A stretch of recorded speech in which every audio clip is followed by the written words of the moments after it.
آج پھر یہ بارش، کیسے جاؤں گی دفتر تک؟ ارم نے اپنی بڑی بہن نویدہ آپا سے بے بسی سے کہتے ہوئے اپنا بیگ اٹھایا تھا۔ بادلوں کی گرج اور کھڑکی کے شیشوں سے ٹکراتی بوندوں کی آواز اس کے اندر کے طوفان کی عکاسی کر رہی تھی۔ نویدہ آپا نے جو کچن میں ناشتہ بنا رہی تھی پلیٹ کر اسے دیکھا اور نرمی سے بولی، ارحم کو کال کر دو، وہ تمہیں یہاں سے لے جائے گا۔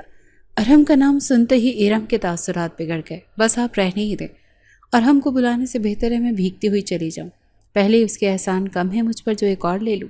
اس کے لہجے میں تلخی اور خودداری کا عنصر نمایاں تھا۔ کیسے احسان؟ بھائی منقوہ ہو تم اس کی، شوہر ہے وہ تمہارا۔ نویدہ نے اسے سمجھانے کی کوشش کی۔ منقوہ؟ ارم نے طنزیہ انداز میں لفظ دہرایا۔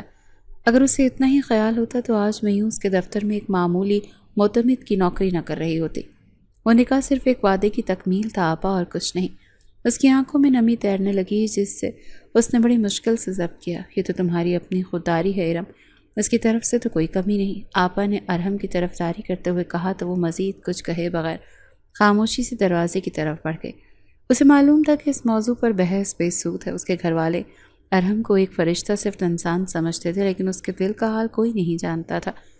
وہ شخص جو اس کا شوہر تھا وہی اس کا افسر بھی تھا، اور اس کا رویہ کسی افسر سے کم نہ تھا۔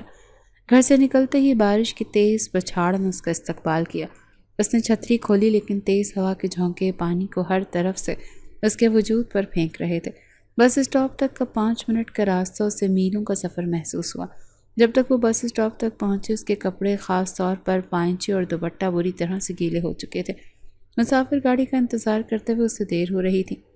اب تک تو اجلاس شروع ہو چکا ہوگا اور وہ کھڑوس آج پھر میری کلاس لے لے گا۔ یہی سوچتے ہوئے اس کے دل میں ایک انجانا سا خوف بیٹھ گیا۔ جیسے ہی گاڑی آئی وہ جلدی سے سوار ہوئی۔ گاڑی میں بھیڑ تھی اور اسے کھڑے ہونے کی ہی جگہ ملی تھی۔ اپنے گیلے کپڑوں کی وجہ سے وہ خود کو غیر آرام دہ محسوس کر رہی تھی۔ اس نے اپنے دوپٹے کو اچھی طرح سے اپنے گرد لپیٹ لیا، کیونکہ گیلا ہو کر کرتا اس کے جسم سے چپک رہا تھا، جو اسے سخت ناگوار گزر رہا تھا۔ لوگوں کی نظریں اسے مزید پریشان کر رہی تھیں۔ یہی وہ لمحہ تھا جب اسے اپنی بے بسی اور ارحم کی دی گئی پیشکشوں پر غصہ آتا تھا۔ وہ چاہتی تو آج ایک آرام دہ گاڑی میں سفر کر رہی ہوتی، لیکن اس کی خودداری اسے ایسا کرنے کی اجازت نہیں دیتی تھی۔ دفتر پہنچتے پہنچتے وہ مزید بھیگ چکی تھی۔ جوتے پانی سے بھرے تھے اور ہر قدم پر چپڑ چپڑ کی آواز نکل رہے تھے۔ اس نے استقبالیہ پر موجود لڑکی کو دیکھ کر ہلکا سا سر ہلایا اور تیز قدموں سے کانفرنس روم کی طرف بڑھی۔ دروازہ شیشے کا تھا اور اندر کا منظر صاف دکھائی دے رہا تھا۔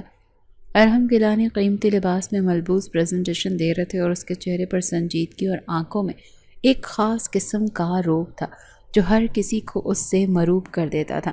تمام کلائنٹس اور عملے کے اراکین ہمہ تنگوش تھے۔ ارحم کا دل دھک سے رہ گیا۔ وہ پہلے ہی دیر سے آئی تھی اور اب اس حالت میں اندر جانا مزید شرمندگی کا باعث تھا۔ اس نے ایک گہرا سانس لیا اور دروازے پر دستک دی۔ کیا میں اندر آ سکتی ہوں جناب؟ اس کی آواز پر سب کی نظریں دروازے کی طرف اٹھیں، لیکن اسے صرف ایک جوڑی آنکھوں کی پرواہ تھی۔ ارحم گیلانی نے ایک لمحے کے لیے پریزنٹیشن روکی اور اس کی طرف دیکھا۔ اس کی آنکھوں میں پہلے حیرت اور پھر شدید غصے کے تاثرات ابھرے، جنہیں اس نے بڑی خوبصورتی سے چھپا لیا۔ اس نے ارم گیلانی کو سر سے لے کر پاؤں تک ایک ایسی نظر سے دیکھا جس سے ارم کو لگا کہ زمین پھٹ جائے اور وہ اس میں سما جائے۔ اس کی وہ نظریں کسی تیز دھار خنجر کی طرح اس کے وجود میں پیوست ہو گئی تھیں۔ بیٹھیں۔ اس کا لہجہ اسپاٹ لیکن انتہائی سرد تھا۔ ارم معذرت جناب، کہتی ہوئی تیزی سے اپنی مخصوص نشست کی طرف بڑھی، جو ارحم کی کرسی سے کچھ فاصلے پر تھی۔ وہ ابھی بھی اپنا دوپٹہ مضبوطی سے اپنے گرد لپیٹے ہوئے بیٹھی تھی اور اس کے بالوں سے پانی کے قطرے ٹپک کر میز پر گر رہے تھے۔ اسے سردی سے کپ کپی محسوس ہو رہی تھی، لیکن اس سے زیادہ وہ ارحم کے غصے سے لرز رہی تھی۔ ارحم دوبارہ پریزنٹیشن کی طرف متوجہ ہو گیا تھا، لیکن ارم محسوس کر سکتی تھی کہ اس کا دھیان پوری طرح سے کام پر نہیں تھا۔ وہ بار بار کنکھیوں سے اس کے بھیگے ہوئے بالوں اور ٹپکتے ہوئے پانی کے قطروں کو دیکھ رہا تھا۔ اس کے ماتھے پر پڑی شکنیں گہری ہوتی جا رہی تھیں اور جبڑے بھینچے ہوئے تھے۔ ارم جانتی تھی کہ یہ طوفان سے پہلے کی خاموشی ہے۔ اجلاس ختم ہوتے ہی ایک بڑا طوفان اس کا منتظر تھا۔ اسے اپنی قسمت پر ہی رونا آ رہا تھا۔ ایک طرف گھر کی ذمہ داریاں اور دوسری طرف اس شخص کی سرد مہری جس کے نام کے ساتھ اس کا نام جڑا تھا۔ وہ سوچ رہی تھی کہ آخر کب تک وہ اس دوہری زندگی کا عذاب جھیلے گی۔ اجلاس مزید آدھا گھنٹہ چلا۔ اس دوران ارم نے خود کو مصروف رکھنے کی ہر ممکن کوشش کی۔ اس نے نوٹس لینے کا بہانہ کیا، اپنے کمپیوٹر پہ کچھ فائلیں کھولیں، لیکن اس کا ذہن معاف ہو چکا تھا، اس کے کانوں میں صرف ارحم کی گھورتی ہوئی نظروں کی سرگوشیاں گونج رہی تھیں۔ اسے اپنے گیلے کپڑوں میں شدید ٹھنڈک کا احساس ہو رہا تھا اور اب اس کا سر بھی بھاری ہونے لگا تھا۔ جیسے ہی کلائنٹس نے کانفرنس روم سے جانا شروع کیا، ارم نے بھی اٹھ کر جانے کی کوشش کی تاکہ ارحم کے غضب سے وہ بچ سکے۔ وہ اپنی کرسی سے اٹھی ہی تھی کہ ارحم کی بھاری اور سرد آواز نے اس کے قدموں کو جکڑ لیا۔ مس ارم گیلانی، 2 منٹ رکیں، آپ سے ایک ضروری کام ہے۔ اس کے لہجے میں افسر والا حکم صاف ظاہر تھا۔ ارم سمجھ گئی تھی کہ فرار کا اب کوئی راستہ نہیں۔ وہ دل ہی دل میں خود کو کوستی ہوئی دوبارہ بیٹھ گئی۔ وہ جانتی تھی کہ آج پھر یہ شخص اس کی کلاس لینے والا ہے۔ نہ جانے خود کو سمجھتا کیا ہے، امیر ہے، اس کا دفتر ہے، تو کیا اس طرح مجھ پر روب جمائے گا؟ اس نے دل میں سوچا، لیکن ظاہری طور پر اپنے چہرے پر اطمینان کے تاثرات سجائے رکھے۔ جب آخری شخص بھی کمرے سے نکل گیا تو ارحم اپنی کرسی سے اٹھا اور دروازہ بند کر کے واپس اپنی جگہ پر آ کر بیٹھ گیا۔ اب کمرے میں ان دونوں کے علاوہ کوئی نہیں تھا۔ خاموشی اتنی گہری تھی کہ ارم کو اپنے دل کی دھڑکن بھی صاف سنائی دے رہی تھی۔ ارم نے کچھ دیر خاموشی سے اسے دیکھا۔ اس کی نظریں ارم کے وجود کا جائزہ لے رہی تھیں۔ پھر اس نے اپنی نظریں اس کے چہرے پر مرکوز کی اور انتہائی دھیمی لیکن سخت لہجے میں بولا، اس حالت میں دفتر آنے کی کیا ضرورت تھی؟ کوئی کام رک نہیں جانا تھا آپ کے بغیر؟ اس کے سوال پر تشویش کا شائبہ تک نہیں تھا، صرف خالصتاً غصہ اور طنز تھا۔ ارم نے ہمت جمع کر کے جواب دیا، جی وہ بارش بہت تیز ہو رہی تھی، اس وجہ سے بھیگ گئی، اور اجلاس بھی ضروری تھا اس لیے۔ اس کی بات ابھی مکمل نہیں ہوئی تھی کہ ارحم نے ہاتھ اٹھا کر اسے روک دیا۔ وجوہات میں مجھے کوئی دلچسپی نہیں، مجھے صرف یہ بتائیں کہ کیا یہ حلیہ کسی پیشہ ورانہ دفتر میں آنے کے قابل ہے؟ جناب، میں جان بوجھ کر تو نہیں بھیگی۔ ارم کی آواز میں بے بسی تھی۔ ارحم اس کی بات پر غصے سے اس کی طرف دیکھنے لگا۔ اگر آج کے بعد آپ مجھے اس حلیے میں دفتر میں نظر آئیں تو مجھ سے برا کوئی نہیں ہوگا۔ یاد رکھیے گا، یہ ارحم گیلانی کا دفتر ہے، کوئی خیراتی ادارہ نہیں ہے جہاں لوگ جیسے چاہیں اٹھ کر آ جائیں۔ اب آپ جا سکتی ہیں۔ اس کے آخری الفاظ کسی حکم کی طرح تھے۔ ارم کی آنکھوں میں آنسو آ گئے تھے۔ اس کی عزت نفس بری طرح سے مجروح ہوئی تھی۔ وہ مزید ایک لفظ کہے بغیر اٹھی اور تیز قدموں سے کانفرنس روم سے باہر نکل گئی۔ پتہ نہیں خود کو سمجھتا کیا ہے۔ وہ بڑبڑاتی ہوئی اپنے کیبن تک آئی۔ اتنی زیادہ بارش تھی، میں کیا جان بوجھ کر بھیگ کر آئی ہوں؟ کیا ہوا ہے میرے ولیے کو؟ کپڑے ہی تو گیلے ہوئے ہیں۔ اس کو مسئلہ صرف مجھ سے ہے، باقی دفتر میں بھی تو ورکرز ہیں، کسی کے ساتھ تو ایسا رویہ نہیں رکھتا۔ وہ اپنی کرسی پر دھم سے بیٹھ گئی اور اس کے آنسو ٹپ ٹپ گرنے لگے۔ کاش میری ماں نے مرتے وقت اس شخص سے میرا نکاح نہ کیا ہوتا تو میں کبھی اس کی باتیں نہ سنتی، اس کو وہ سناتی کہ زندگی بھر یاد رکھتا۔ وہ غصے اور بے بسی سے بڑبڑا رہی تھی کہ تبھی اس کی ساتھی ہیرا اس کے کیبن میں داخل ہوئی۔ کیا بات ہے میڈم، آج تو حلیہ خراب کر کے آئی ہو، صاحب سے ڈانٹ پڑی ہے کیا؟ ہیرا نے شرارتی سی مسکراتے ہوئے پوچھا۔ ارم نے اسے غصے سے دیکھا۔ پہلے ہی بہت باتیں سن کر آئیں، اوپر سے تم بھی شروع ہو گئی ہو، جاؤ یہاں سے۔ ہیرا اس کے قریب آ کر بیٹھ گئی۔ ارے یار، مذاق کر رہی ہوں، سچ بتاؤں مجھے تو لگتا ہے کہ صاحب کو اچھا نہیں لگتا کہ تم اس حالت میں سب کے سامنے آئی ہو۔ وہ نہیں چاہتے نا کہ ان کے علاوہ تمہیں کوئی اور اس حالت میں دیکھے۔ ہیرا نے آنکھ مارتے ہوئے کہا، اپنی بکواس بند کرو ہیرا، اور جا کر اپنا کام کرو، میرا دماغ نہ خراب کرو۔ ارم نے اسے جھڑک دیا، لیکن ہیرا کی بات کہیں نہ کہیں اس کے دل میں اتر گئی۔ کیا واقعی ایسا ہو سکتا ہے؟ لیکن پھر اس نے اپنے ذہن سے یہ خیال ہی جھٹک دیا، وہ شخص اور میری پرواہ، ناممکن۔ اس نے خود کو کام میں مصروف کرنے کی کوشش کی، لیکن سردی اب اس کے جسم پر پوری طرح اثر کر چکی تھی۔ اتنا بھیگ جانے کے بعد وہ کافی دیر گیلے کپڑوں میں رہی تھی۔ اسے محسوس ہو رہا تھا جیسے اس کا جسم ٹوٹ پھوٹ رہا ہے۔ اس کا سر بری طرح سے چکرا رہا تھا اور آنکھوں کے سامنے اندھیرا چھا رہا تھا۔ اوپر سے ارحم کی باتیں بار بار اس کے ذہن میں گھوم رہی تھی۔ چھٹی کا وقت ہوا تو اس نے بمشکل اپنا سامان سمیٹا۔ اس سے ٹھیک سے چلا بھی نہیں جا رہا تھا۔ وہ بہت مشکل سے خود کو گھسیٹتی ہوئی دفتر کی عمارت سے باہر نکلی تھی اور بس اسٹاپ کی طرف چل پڑی۔ چکراتے سر کے ساتھ اس کے لیے چلنا مشکل ہو رہا تھا۔ وہ اسٹاپ پر کھڑی گاڑی کا انتظار کر رہی تھی، تبھی اس کے دشمن جان کی چمکتی ہوئی سیاہ گاڑی اس کے قریب آ کر رکی تھی۔ شیشہ نیچے ہوا اور ارحم کا سنجیدہ چہرہ سامنے آیا۔ بیٹھو گاڑی میں، گھر چھوڑ دیتا ہوں۔ اس کے لہجے میں اب بھی وہی سرد مہرے تھی۔ ارحم نے اپنی تمام تر ہمت مجتمع کی اور انکار میں سر ہلایا۔ نہیں شکریہ، میں خود جا سکتی ہوں۔ دیکھو مس ارم گیلانی، آپ میرے دفتر کی ملازمہ اور اس وقت آپ کی طبیعت ٹھیک نہیں لگ رہی۔ اس نے ملازمہ پر خاص زور دیا۔ ارم کے اندر کی خودداری نے پھر جوش مارا۔ ہاں ملازمہ ہوں، معتمد ہوں، تو ایک معتمد کو کوئی افسر ایسے گاڑی میں بٹھا کر اس کے گھر تک چھوڑنے نہیں چاہتا۔ میں چلی جاؤں گی۔ وہ یہ کہتی ہوئی آگے کی طرف بڑھی تاکہ اس کی نظروں سے دور ہو سکے، لیکن اچانک سے اسے شدید چکر آنے لگے۔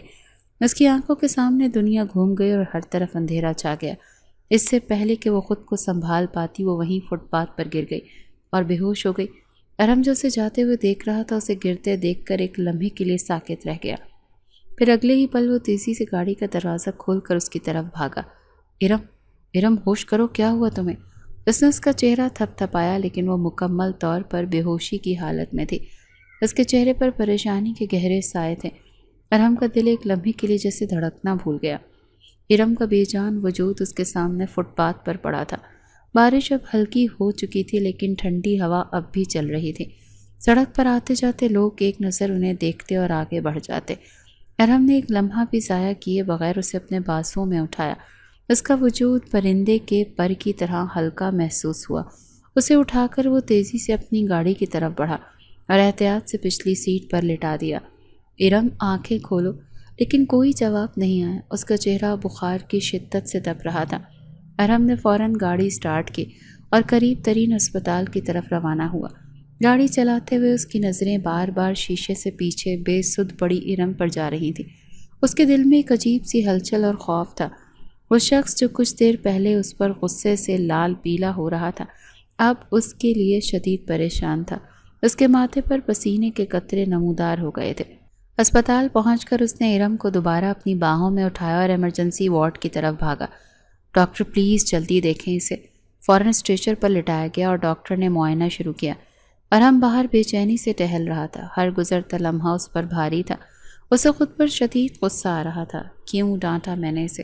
جانتا تھا وہ حساس ہے، پھر بھی وہ اپنے بالوں میں ہاتھ پھیرتے ہوئے سوچ رہا تھا۔ اسے یاد آیا کہ صبح جب وہ بھیگی ہوئی دفتر میں داخل ہوئی تھی تو ایک لمحے کے لیے اس کا دل چاہا کہ سب کچھ چھوڑ کر اسے اپنے حصار میں لے لے، اسے سردی سے بچائے، لیکن پھر دوسرے لوگوں کی موجودگی اور ارم کی اپنی عزت نے اس کے غصے کو ہوا دی تھی۔ وہ نہیں چاہتا تھا کہ اس کے دفتر کا کوئی بھی شخص ارم کو اس حالت میں دیکھے۔ وہ صرف اس کا حق خود پر سمجھتا تھا۔ کچھ دیر بعد ایک نرس باہر آئی۔ مریضہ کے شوہر آپ ہیں؟ ارحم نے فوراً اس بات میں سر ہلایا۔ جی کیسی ہیں وہ اب؟ گھبرانے کی کوئی بات نہیں، شدید سردی لگنے اور ذہنی دباؤ کی وجہ سے فشار خون بہت کم ہو گیا ہے۔ ہم نے انہیں ڈرپ لگا دی اور ایک انجیکشن بھی دیا ہے، کچھ دیر میں ہوش میں آ جائیں گی، لیکن انہیں مکمل آرام کی ضرورت ہے۔ ارحم نے سکون کا سانس لیا۔ کیا میں ان سے مل سکتا ہوں؟ جی لیکن وہ ابھی دواؤں کے زیر اثر ہیں، شاید ٹھیک سے بات نہیں کر پائیں۔ ارحم جب کمرے میں داخل ہوا تو ارم بیڈ پر لیٹی تھی۔ اس کے ہاتھ میں ڈرپ لگی ہوئی تھی اور اس کا چہرہ زرد پڑ چکا تھا اور آنکھیں بند تھیں۔ وہ بے خبری کی دنیا میں تھی۔ ارحم اس کے قریب کرسی پر بیٹھ گیا اور خاموشی سے اسے دیکھنے لگا۔ کتنی معصوم اور خوبصورت لگ رہی تھی۔ گھر کی ذمہ داریوں نے اس کے چہرے کی خوبصورتی کو مدھم ضرور کر دیا تھا، لیکن وہ آج بھی ارحم کے لیے دنیا کی حسین ترین لڑکی تھی۔ اسے وہ دن یاد آ گیا جب خالہ نے مرتے وقت اس کی ماں سے وعدہ لیا تھا اور پھر ان کا نکاح کروا دیا تھا۔ وہ تو اس نکاح پر دل و جان سے راضی تھا کیونکہ وہ بچپن ہی سے اسے پسند کرتا تھا، لیکن ارم نے ہمیشہ اسے غلط سمجھا۔ اس نے کبھی ارحم کو اپنے قریب آنے کا موقع ہی نہیں دیا۔ جب ڈرپ ختم ہوئی تو نرس نے آ کر اسے نکالا۔ ارم نے ہلکی سی آنکھیں کھولی، لیکن دواؤں کی غنودگی کی وجہ سے وہ دوبارہ بند ہو گئیں۔ ڈاکٹر نے کچھ دوائیں لکھ کر دی اور اسے گھر لے جانے کی اجازت دے دی۔ ارحم نے ایک لمحے کے لیے سوچا کہ اسے اس کے گھر چھوڑ دے، لیکن پھر خیال آیا کہ وہاں اس کی دیکھ بھال ٹھیک سے نہیں ہو پائے گی۔ نویدا آپ اکیلی کتنا سنبھال لیں گی، اور ان کا چھوٹا سا گھر۔ یہ سوچ کر اس نے ایک فیصلہ کیا۔ اس نے ارم کو سہارا دے کر اٹھایا اور گاڑی تک لایا۔ وہ ابھی تک پوری طرح سے ہوش میں نہیں تھی۔ ارم اسے لے کر اپنے گھر کی طرف روانہ ہو گیا۔ اس نے راستے میں اپنی ماں یعنی ارم کی خالہ کو کال کر کے ساری صورتحال بتا دی۔ ماما میں ارم کو گھر لا رہا ہوں، اس کی طبیعت بہت خراب ہے۔ ہائے اللہ، میری بچی کو کیا ہوا؟ دوسری طرف سے پریشان آواز آئی۔ آپ پریشان نہ ہوں، بس وہ بارش میں بھیگ گئی ہے، ڈاکٹر کو دکھا دیا ہے، اب بہتر ہے، اس نے انہیں تسلی دی۔ جب وہ گھر پہنچا تو اس کی ماں دروازے پر ہی منتظر تھی۔ ارحم نے گاڑی سے اتر کر پچھلا دروازہ کھولا اور سوئی ہوئی ارم کو پھر سے اپنی باہوں میں اٹھا لیا۔ اسے میرے کمرے میں لے چلو، اس کی ماں نے کہا۔ نہیں مما، میں اسے اپنے کمرے میں لے جا رہا ہوں، وہاں اسے زیادہ آرام ملے گا اور میں خود اس کا خیال رکھ لوں گا۔ یہ کہتے ہوئے وہ سیڑھیاں چڑھ کر اوپر اپنے کمرے کی طرف بڑھ گیا۔ اس کی ماں نے اسے جاتے ہوئے دیکھا اور مسکرا دی۔ وہ اپنے بیٹے کی محبت سے اچھی طرح سے واقف تھیں۔ ارحم نے ارم کو اپنے بیڈ پر احتیاط سے لٹا دیا اور اس پر کمبل ڈال دیا۔ اس کا کمرہ وسیع عریض اور جدید طرز پر سجا ہوا تھا۔ ارم اس ماحول میں کسی سوئی ہوئی شہزادی کی طرح لگ رہی تھی۔ ارم کچھ دیر اس کے پاس بیٹھا اس کے چہرے کو دیکھتا رہا، پھر اس نے نویدہ آپا کو کال کر کے بتا دیا کہ ارم اس کے ساتھ ہے اور فکر کی کوئی بات نہیں۔ کافی دیر ہو چکی تھی، ارہم خود بھی دن بھر کی تھکن سے چور تھا۔ اس نے غسل کرنے کا سوچا اور اپنے کپڑے لے کر غسل خانے میں چلا گیا۔ کچھ دیر کے بعد جب دواؤں کا اثر کچھ کم ہوا تو ارم کی آنکھ کھلی۔ اس نے آہستہ آہستہ آنکھیں کھولیں۔ پہلے تو سب کچھ دھندلا سا لگا، پھر جب نظر واضح ہوئی تو اس نے خود کو ایک انجان کمرے میں پایا۔ وہ ہڑبڑا کر اٹھ بیٹھی۔ یہ اس کا گھر نہیں تھا، یہ وسیع پرتعیش کمرہ کس کا تھا؟ اس کی نظریں کمرے کا جائزہ لینے لگیں۔ دیوار پر لگی ایک بڑی سی تصویر پر اس کی نظر پڑی جس میں ارہم مسکرا رہا تھا۔ میں یہاں کیسے آ گئی؟ اس نے خوف اور حیرت سے سوچا۔ اس کا دل بری طرح سے دھڑکنے لگا۔ وہ بھی یہ سب سوچ ہی رہی تھی کہ غسل خانے کا دروازہ کھلا اور ارہم باہر نکلا۔ وہ صرف تولیے میں تھا جو اس نے اپنی کمر کے گرد لپیٹ رکھا تھا۔ اس کے بال گیلے تھے اور پانی کے قطرے اس کے چوڑے شانوں اور مضبوط سینے پر گر رہے تھے۔ ارم نے جیسے ہی ارہم کو اس حالت میں دیکھا تو اس کی آنکھیں حیرت اور صدمے سے پھیل گئیں۔ ایک لمحے کے لیے اسے اپنی سانس رکتی ہوئی محسوس ہوئی۔ وہ شخص جو اس کا شوہر تھا آج پہلی بار اس کے سامنے اس طرح تھا۔ اس کا ذہن بالکل معوف ہو گیا تھا۔ ارہم جو اپنے بالوں کو دوسرے تولیے سے خشک کر رہا تھا اسے جاگتا دیکھ کر ایک لمحے کے لیے رکا اور پھر اس کے لبوں پر ایک ہلکی سی مسکراہٹ نمودار ہوئی۔ کیسی طبیعت ہے اب؟ کیسا محسوس کر رہی ہو؟ اس کی آواز میں صبح والی سختی کے بجائے اب نرمی اور فکر مندی تھی، لیکن ارم اس کی کسی بات کو سننے یا سمجھنے کی حالت میں نہیں تھی۔ اس کے ذہن میں تو بس ایک ہی سوال گونج رہا تھا کہ میں یہاں کیا کر رہی ہوں؟ کیوں لے کر آئے ہو مجھے یہاں؟ اس کی آواز کب کپا رہی تھی۔ کیونکہ تمہاری طبیعت ٹھیک نہیں تھی اسی لیے لے کر آیا ہوں، اور کوئی شوق نہیں تھا تمہیں یہاں لانے کا؟ ارم نے اسی لاپرواہی سے جواب دیا جیسے یہ کوئی معمولی بات ہو۔ وہ چلتا ہوا ڈریسنگ ٹیبل کے سامنے آ کر کھڑا ہوا۔ ارم کی نظر جیسے ہی اس کے چوڑے مضبوط وجود پر پڑی جو شیشے میں بھی نظر آ رہا تھا تو اس نے فوراً اپنی دونوں آنکھوں پر ہاتھ رکھ لیا۔ تیزی سے بولی، شرم کی بات ہے، حد ہوتی ہے، کچھ تو حیا کریں۔ ارم اس کی اس حرکت پر کھل کر ہنس پڑا۔ اتنی شرم آ رہی ہے؟ شوہر ہوں تمہارا اور یہ میرا کمرہ ہے، میں جیسے مرضی رہوں۔ ارم کو اس کی ہنسی زہر لگی۔ وہ فوراً بیڈ سے اتری لیکن کمزوری کی وجہ سے اس کے قدم لڑکھڑا گئے۔ اس نے خود کو سنبھالا اور دروازے کی طرف جانے لگی۔ پلیز میرا راستہ چھوڑ دیں، میں گھر جا رہی ہوں، آپا پریشان ہو رہی ہوں گی، اس نے ارہم کو دیکھے بغیر کہا۔ وہ جیسے ہی دروازے کے قریب پہنچی ارہم پھرتی سے اس کے سامنے آیا۔ کہیں جانے کی ضرورت نہیں، دیکھیں میرے ساتھ زبردستی مت کریں، ارہم نے غصے سے کہا۔ زبردستی؟ میں تو بس یہ کہہ رہا ہوں کہ آپا پریشان نہیں ہو رہی، میں نے انہیں کال کر کے بتا دیا تھا اور مما بھی جانتی ہیں کہ تم یہیں پر ہو، اس نے اطمینان سے جواب دیا۔ تو ارہم کا منہ حیرت سے کھل گیا۔ کیا خالہ جانتی ہیں کہ میں تمہارے کمرے میں ہوں؟ اسے یقین نہیں آ رہا تھا کہ اس کی اپنی خالہ اس بات کی اجازت اسے کیسے دے سکتی ہیں۔ ابھی وہ یہ صدمہ جذب کرنے کی کوشش کر رہی تھی کہ کمرے کا دروازہ کھلا اور اس کی خالہ یعنی ارہم کی والدہ مسکراتی ہوئی اندر داخل ہوئی۔ کیسی طبیعت ہے اب میری بیٹی کی؟ ارہم نے انہیں دیکھا تو اس کی آنکھوں میں شکایت اور سوال تھے۔ خالہ آپ جانتی تھی کہ میں ارہم کے کمرے میں ہوں؟ ہاں بیٹا، میں نے ہی ارہم سے کہا تھا تمہیں اپنے کمرے میں ہی لے جائے۔ میرا خود کا رات کو فشار خون بہت زیادہ تھا، اسی لیے سوچا کہ ارہم تمہارا خیال رکھے گا، اور دیکھو کتنی زرد پڑ رہی ہو۔ انہوں نے محبت سے اس کے سر پر ہاتھ پھیرا۔ ارہم جو اب تک خاموش کھڑا تھا یہ سب دیکھ رہا تھا۔ اپنی ماں کی بات پر شرارت سے مسکرایا اور ارہم کی طرف دیکھتے ہوئے بولا، خیال تو مما میں ساری رات بہت رکھا ہے اس کا، اب آپ کی بھانجی دیکھیں اس خیال کو کیا نام دیتی ہے۔ اس کے اس دوہرے معنی والے جملے پر ارہم کا چہرہ غصے اور شرم سے سرخ ہو گیا۔ اس نے اپنی خالہ کی موجودگی کا لحاظ کرتے ہوئے کچھ کہا تو نہیں، لیکن ارہم کو ایسی نظروں سے گھورا کہ اگر نظروں میں آگ ہوتی تو وہ جل کر راکھ ہو جاتا۔ اس کی خالہ نے شاید ارہم کی شرارت کو محسوس نہیں کیا یا پھر جان بوجھ کر نظر انداز کر دیا۔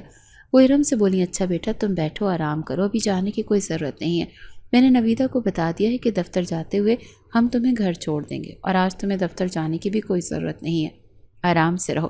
یہ کہتے وہ کمرے سے باہر نکل گئیں۔ ان کے جاتے ہی کمرے میں ایک بار پھر وہی تناؤ بھری خاموشی چھا گئی۔ ارہم نے ایک گہری سانس لی اور اپنی پوری ہمت جمع کر کے اس کی طرف پلٹی جب الماری سے اپنی شرٹ نکال رہا تھا۔ کیا کیا ہے آپ نے رات میرے ساتھ؟ اس کی آواز میں کپکپاہٹ اور آنکھوں میں خوف تھا۔ دیکھیں اس وقت آپ میرے افسر نہیں ہیں، دفتر میں مجبور ہوتی ہوں آپ کی باتیں سننے کے لیے، لیکن میں اپنے ساتھ کچھ غلط نہیں ہونے دوں گی۔ اس کی اس بات پر ارحم جو شرٹ پہن رہا تھا ایک لمحے کو رکا، اس کی طرف پلٹا۔ اس کے لبوں پر وہی شرارتی مسکراہٹ تھی۔ وہ آہستہ آہستہ چلتا ہوا اس کے قریب آیا۔ واہ، غلط، کچھ غلط نہیں کیا تمہارے ساتھ۔ وہ اس کے بالکل قریب آ کر رکا اور اس کی آنکھوں میں دیکھتے ہوئے بولا، بیوی ہو تم میری، نکاح میں ہو میرے، اگر کچھ کر بھی لیتا تو وہ میرا حق ہوتا۔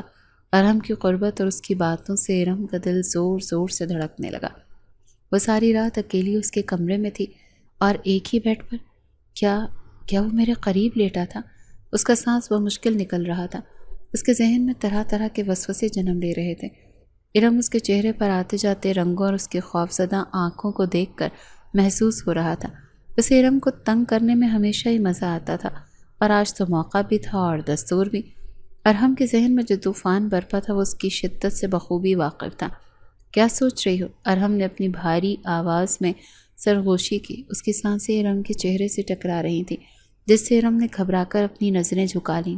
کچھ نہیں، اس نے بمشکل کہا۔ اچھا، ارحم نے شرارت سے کہا، مجھے تو لگا تم سوچ رہی ہو کہ رات کیا کیا ہوا۔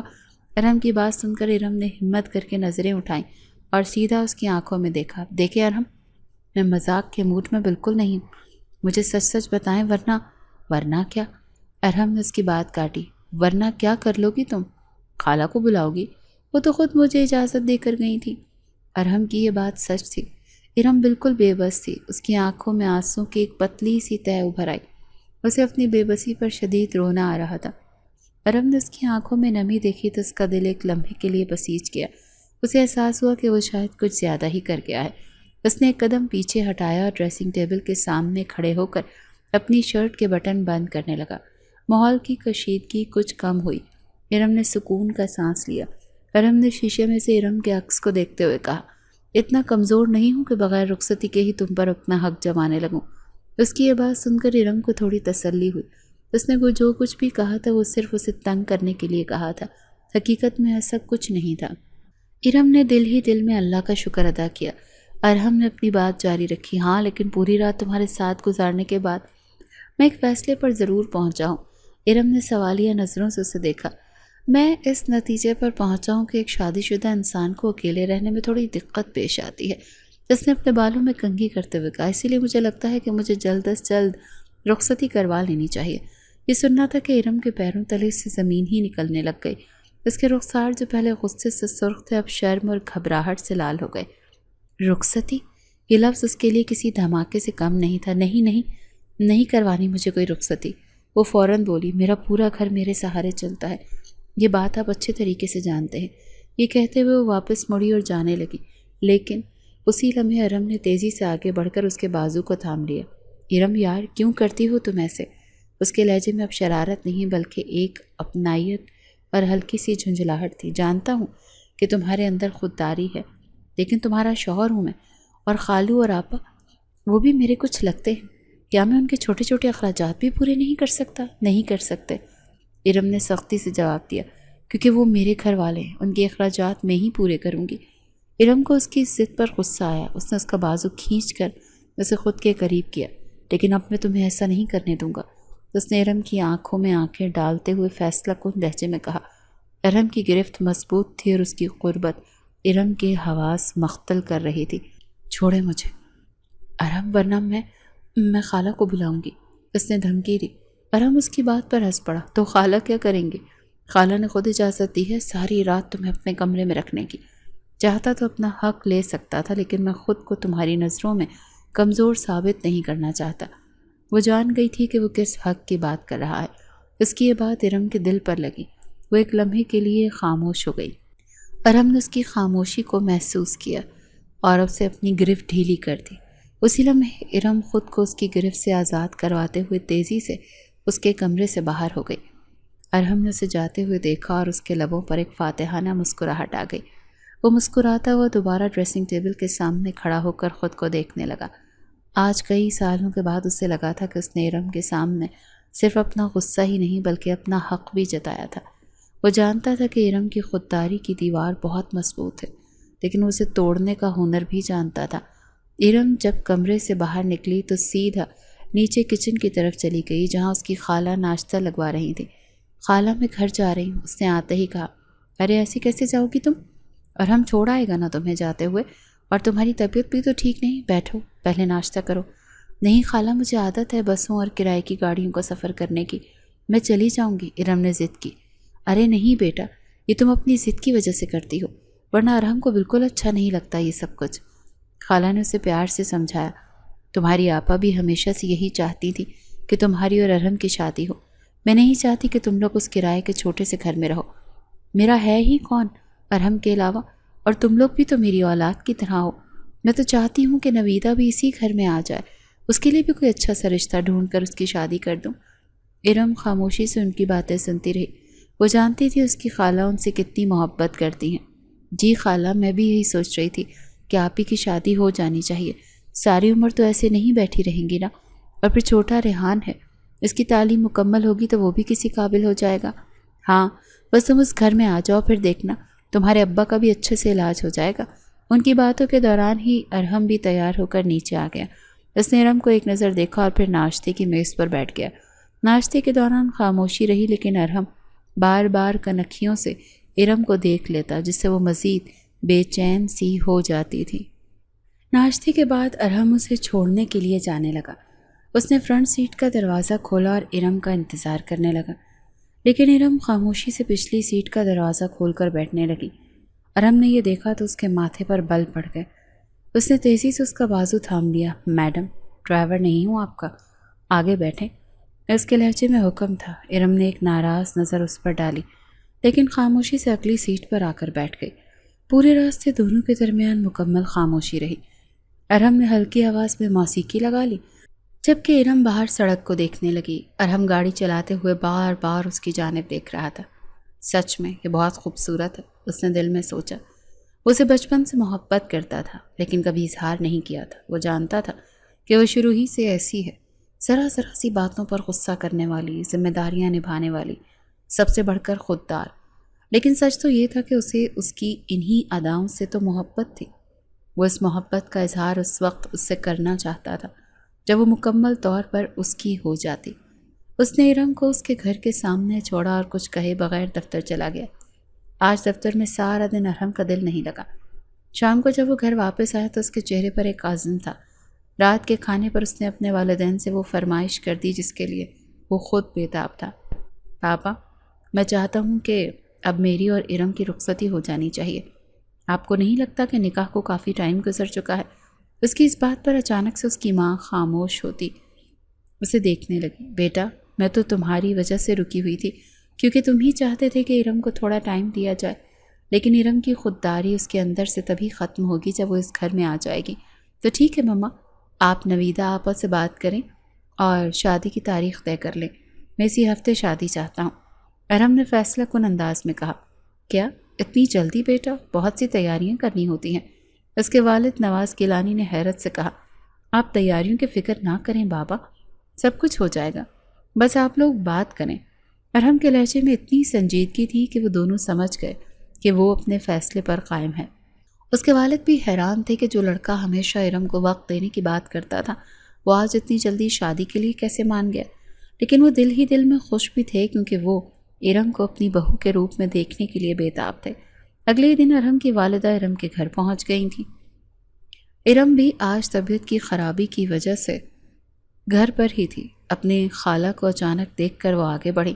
خالہ، آپ خیریت؟ ہاں بیٹا، میں ہوں۔ نویدہ کدھر ہے؟ انہوں نے مسکراتے ہوئے پوچھا۔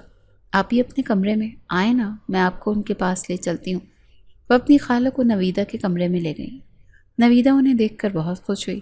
حال احوال کے بعد ارہم کی والدہ نے آنے کا مقصد بیان کیا۔ نویدہ بیٹا، میں آج ایک خاص مقصد کے لیے آئی ہوں۔ میں چاہتی ہوں کہ اسی ہفتے ارم کی رخصتی کر دی جائے۔ یہ سن کر نویدہ اور ارم دونوں ہی حیران رہ گئیں۔ لیکن خالہ، اتنی جلدی؟ ہماری طرف سے تو کوئی تیاری ہی نہیں ہے۔ نویدہ نے پریشانی سے کہا۔ تمہاری طرف سے کوئی تیاری ہونی بھی نہیں چاہیے، انہوں نے محبت سے کہا۔ ساری تیاریاں تو ہم خود کریں گے۔ ارم میری بہو ہی نہیں، میری بیٹی بھی تو ہے، اور اب تم لوگ اس کرائے کے گھر میں نہیں رہو گے۔ آج ہی اپنا سامان باندھو اور سب لوگ ہمارے گھر چلو۔ شادی کی تیاریاں تم لوگ میرے ساتھ کرواؤ گے، کیونکہ میں اکیلی یہ سب کچھ نہیں کر سکتی۔ ارم کا باپ جو کافی عرصے سے فالج کی وجہ سے بستر پر تھا، یہ باتیں سن کر مسکرایا اور بولا، میں ارم کو کافی دیر سے سمجھا رہا ہوں، مانتی ہی نہیں ہے۔ بس بھائی صاحب، اگر ارم کی یہ ضد نہ ہوتی تو آج آپ کا کسی اچھی جگہ پہ علاج ہو رہا ہوتا، خالہ نے افسوس سے کہا۔ اب ارم کے پاس انکار کی کوئی گنجائش نہیں بچی تھی، اسے مجبوراً خاموش ہونا پڑا۔ اس کی خاموشی کو رضامندی سمجھ لیا گیا۔ اسی شام وہ لوگ اپنا ضروری سامان لے کر ارہم کے گھر منتقل ہو گئے۔ ارہم کے عالیشان گھر میں آ کر ارم کو ایک عجیب سی گھٹن کا احساس ہو رہا تھا۔ ایک طرف اس کے گھر والوں کے لیے آرام اور سکون تھا، تو دوسری طرف اسے اپنی آزادی چھنتی ہوئی محسوس ہو رہی تھی۔ اب وہ ارہم کی نظروں کے سامنے تھی۔ صرف 2 دن بعد اس کی رخصتی تھی۔ گھر میں شادی کی تیاریاں عروج پر تھیں۔ ہر طرف مہمانوں اور کام کرنے والوں کی چہل پہل تھی، لیکن ارم کا دل بری طرح سے پریشان تھا۔ اسے یہ شادی ایک جبری سودا لگ رہی تھی۔ وہ اپنے کمرے میں بیٹھی یہی سب سوچ رہی تھی کہ اچانک اسے اپنے پیچھے کسی کی موجودگی کا احساس ہوا۔ وہ کوئی اور نہیں، ارہم تھا۔ وہ اپنے پیچھے کسی کے وجود کا احساس کرتے ہوئے ایک دم سے پیچھے مڑی تو ارہم کو اپنے بالکل قریب پا کر اس کے منہ سے ایک لمبی آہ نکلی اور اس نے منہ پر ہاتھ رکھ لیا۔ آپ؟ ہاں میں۔ کیوں؟ اپنے ہونے والی بیوی کے کمرے میں نہیں آ سکتا؟ ارہم نے شرارت سے مسکراتے ہوئے پوچھا۔ آپ کب سے اتنے رومانٹک ہو گئے؟ ارم نے خود کو سنبھالتے ہوئے طنزیہ انداز میں پوچھا۔ جب سے تمہارے ساتھ ایک ہی کمرے میں ایک رات گزاری ہے، تب سے کمی محسوس ہونے لگی ہے، اسی لیے تو یہ فرمائش کرتی، اس نے آنکھ مارتے ہوئے کہا۔ بس کریں آپ، ارم نے جھنجھلا کر کہا۔ میں نہیں جانتی آپ نے کتنی لڑکیوں سے یہ معاہدے کیے ہوں گے۔ 1 منٹ۔ ارہم کا لہجہ ایک دم سنجیدہ ہو گیا۔ اس نے ارم کا بازو کھینچ کر اسے خود کے اتنے قریب کیا کہ ان کے درمیان فاصلہ نہ ہونے کے برابر رہ گیا۔ وہ اس کے اوپر جھکتے ہوئے بولا، ایسا سمجھتی ہو مجھے؟ ایسے ہی ہوتے ہیں سب امیر ساتھے، ایک ہی وقت میں کئی لڑکیوں کے ساتھ چکر چل رہے ہوتے ہیں۔ ارم نے نظریں چراتے ہوئے کہا۔ اچھا جی، تو آپ جلن محسوس کر رہی ہیں؟ ارہم کے لبوں پر پھر سے مسکراہٹ آ گئی۔ میں کیوں کرنے لگی جلن؟ ارم نے ہکلاتے ہوئے کہا۔ کر تو رہی ہو، جلن کی بو آ رہی ہے مجھے۔ بہت بری بدبو ہے، اس نے ناک سکیڑتے ہوئے کہا۔ پھر اچانک اس کا لہجہ نرم ہو گیا۔ نہیں یار، تم سے کس نے کہہ دیا کہ میں ایسا ہوں؟ ایک ہی لڑکی سے محبت کی ہے اور اسے دل و جان سے چاہتا ہوں۔ ارم کی اس بات پر ارم حیران رہ گئی۔ اس نے ایک دم سے اس کی طرف دیکھا۔ کون سی لڑکی؟ وہ ہکلائے ہوئے لہجے میں بولی۔ ارم اس کی حالت دیکھ کر کھل کھلا کر ہنس پڑا۔ یہ تو میں تمہیں شادی کی رات بتاؤں گا، اس سے پہلے نہیں بتاؤں گا، کہیں تمہیں دل کا دورہ ہی نہ پڑ جائے۔ یہ کہتے ہوئے وہ کمرے سے باہر نکل گیا، لیکن ارم کو سوچوں کے گہرے سمندر میں چھوڑ گیا۔ سچ میں؟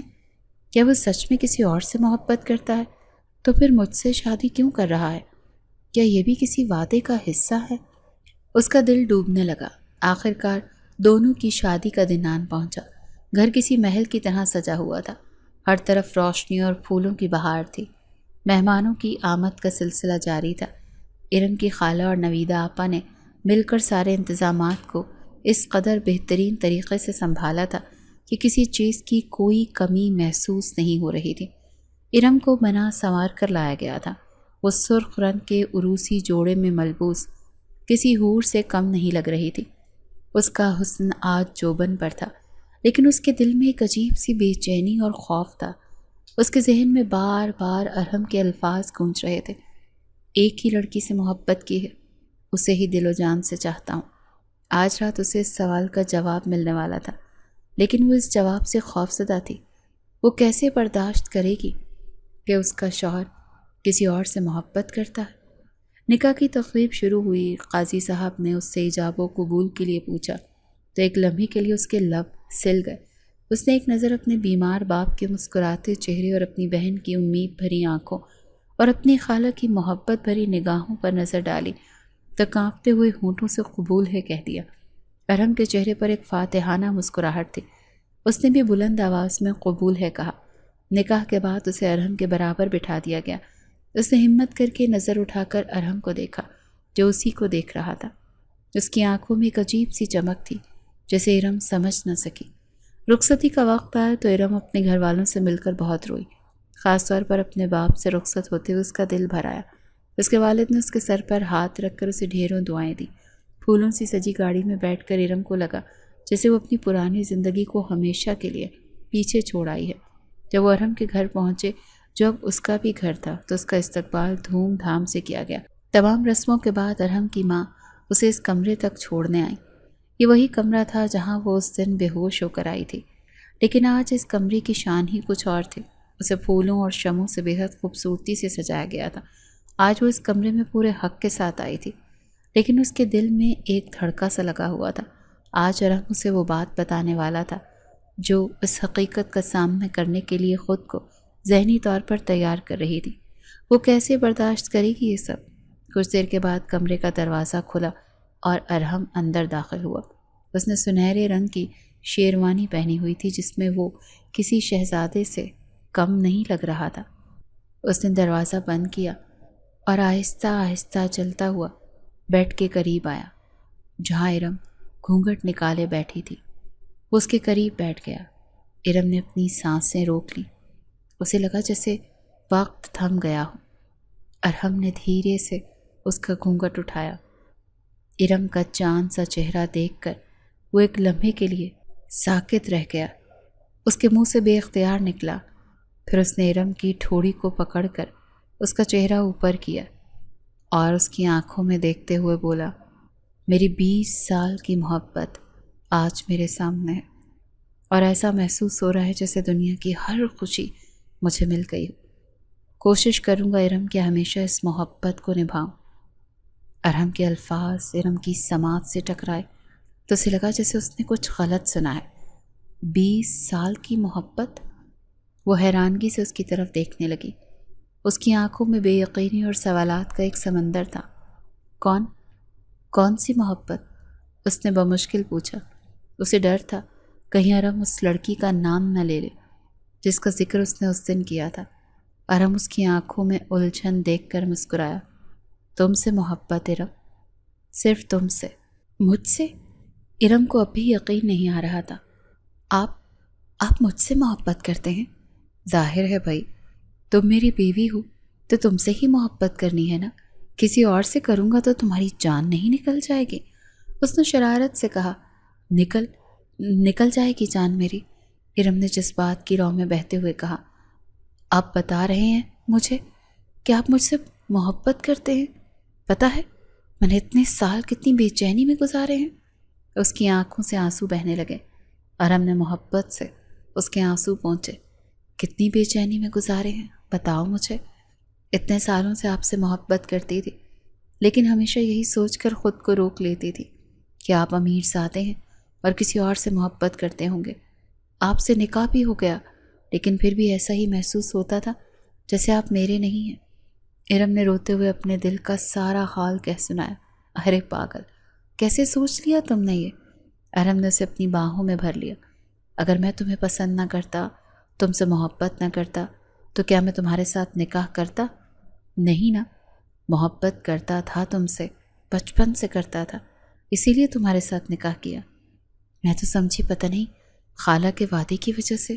نہیں ارم، ایسا کچھ نہیں ہے۔ میں اپنی اس پیاری سی خوبصورت سی بیوی کو ہمیشہ کے لیے اپنے پاس لانا چاہتا تھا، اور دیکھ لو لے آیا۔ اسی لیے تو 1 ہفتے میں رخصتی کروا لی اور آج پورا حق وصول کروں گا۔ اس کی آخری بات پر ارم شرم کی سرخ ہو گئی اور اپنا چہرہ اس کے سینے میں چھپا لیا۔ ارم اس کی اس حالت پر مسکرایا۔ بہت اچھی لگتی ہو ایسے۔ کچھ دیر کی خاموشی کے بعد ارم کو کچھ یاد آیا۔ اس نے اس کے سینے سے سر اٹھا کر پوچھا، اگر آپ مجھ سے اتنی محبت کرتے تھے تو وہ دفتر میں جو اتنی بے عزتی کرتے تھے وہ کس لیے تھی؟ کون سی بے عزتی بھائی؟ ارم نے معصومیت سے پوچھا۔ وہاں تم میری ورکر تھی، میری ملازمہ۔ اچھا ورکر تھی۔ مجھے اس دن کی بات نہیں بھولی جب آپ نے سب کے سامنے میری تذلیل کی تھی، جب میں بارش میں بھیگ کر آئی تھی، ارم نے شکایت کی۔ ارم اس کی بات سن کر ہنس پڑا۔ یار، دراصل تم بھیگی ہوئی مجھے بہت اچھی لگ رہی تھی۔ سچ کہوں تو میرا دل چاہ رہا تھا کہ اسی وقت رخصتی کروا لوں، لیکن میں یہ نہیں چاہتا تھا کہ تم دوسرے لوگوں کے سامنے بھی اسی حالت میں جاؤ۔ میں تمہیں دوسرے لوگوں کی نظروں سے بچانا چاہتا تھا۔ میں نہیں چاہتا تھا کہ کسی کی گندی نظریں میری محبت، میری بیوی کے وجود پر پڑیں۔ لیکن تمہیں تو یہ برا لگتا تھا۔ نہیں، برا نہیں لگتا تھا، ارم نے آہستہ سے کہا، میں جانتی تھی کہ ایک اچھا مرد اپنی بیوی کی حفاظت اسی طرح سے کرتا ہے، پھر بھی جان بوجھ کر دل ہی دل میں آپ کو باتیں سناتی تھی کیونکہ مجھے لگتا تھا کہ آپ مجھے پسند نہیں کرتے۔ اس کی یہ بات سن کر ارحم نے اسے دوبارہ اپنی طرف کھینچا اور اسے اپنے گلے سے لگا لیا۔ آج کے بعد ایسا کبھی نہ کہنا، نہیں تو پھر کیا؟ ارم نے خود کو اس سے الگ کرتے ہوئے پوچھا۔ ارحم نے اس کی آنکھوں میں دیکھتے ہوئے شرارت سے کہا، نہیں تو پھر اتنا پیار کروں گا نا کہ ہوش بھول جاؤ گی۔ اس کی اس بات پر دونوں نے مل کر ایک بلند قہقہہ لگایا۔ شادی کے بعد ان کی زندگی ایک نئے اور خوبصورت دور میں داخل ہو گئی۔ ارحم نے ارم کو اتنی محبت اور عزت دی کہ وہ پچھلی ساری محرومیوں کو بھول گئی۔ وہ اب صرف اس کا شوہر ہی نہیں بلکہ اس کا بہترین دوست بھی تھا۔ ارحم نے اپنا وعدہ نبھایا۔ اس نے ارم کے والد کا شہر کے سب سے بہترین اسپتال میں علاج شروع کروایا۔ چند ہی مہینوں میں ان کی حالت میں نمایاں بہتری آنے لگی اور وہ ویل چیئر سے اپنے قدموں پر آ گئے۔ نویدہ آپا کے لیے بھی ارحم نے ایک بہت اچھا اور شریف خاندان ڈھونڈا اور دھوم دھام سے ان کی شادی کر دی۔ ارم کا چھوٹا بھائی ریحان جو پڑھائی میں بہت اچھا تھا، ارحم نے اس کو اعلیٰ تعلیم کی اخراجات اٹھائے اور اسے تعلیم کے لیے باہر بھیج دیا۔ ارحم نے ثابت کر دیا کہ وہ داماد نہیں بلکہ بیٹا ہے۔ ارم کو اب خود پر رشک آتا تھا کہ اسے ارحم جیسا محبت کرنے والا اور خیال رکھنے والا شوہر ملا۔ اس کی زندگی اب مکمل تھی۔ وقت گزرتا گیا اور اللہ نے انہیں خوبصورت چاند سے بیٹے سے نوازا۔ بیٹے کی پیدائش کے بعد بھی ان کی محبت میں ایک لمحے کے لیے بھی کمی نہیں آئی، بلکہ وقت کے ساتھ ساتھ ان کا رشتہ اور بھی مضبوط ہوتا گیا۔ ایک شام وہ دونوں اپنے لان میں بیٹھے چائے پی رہے تھے اور ان کا بیٹا سامنے کھیل رہا تھا۔ ارحم نے اس کا ہاتھ تھامتے ہوئے کہا۔ ارحم نے اس کی طرف محبت بھری نظروں سے دیکھتے ہوئے کہا، کبھی کبھی مجھے یقین نہیں آتا کہ میری زندگی اتنی خوبصورت بھی ہو سکتی ہے۔ مجھے لگتا ہے جیسے میں کوئی خواب دیکھ رہی ہوں۔ ارحم مسکرایا اور اس کے ہاتھ پر بوسہ دیتے ہوئے بولا، یہ خواب نہیں، حقیقت ہے، ہماری محبت کی حقیقت، اور جب تک ہم ساتھ ہیں ہماری زندگی ایسے ہی خوبصورت رہے گی۔ ارم نے اپنا سر اس کے کاندھے پر رکھ دیا۔ سورج غروب ہو رہا تھا اور اس کی نارنجی روشنی ان دونوں کے چہروں پر پڑ رہی تھی، جو اس بات کی گواہی دے رہی تھی کہ ان کی محبت کا سورج کبھی غروب نہیں ہوگا۔ وہ دونوں واقعی ایک دوسرے کے لیے ہی بنے تھے۔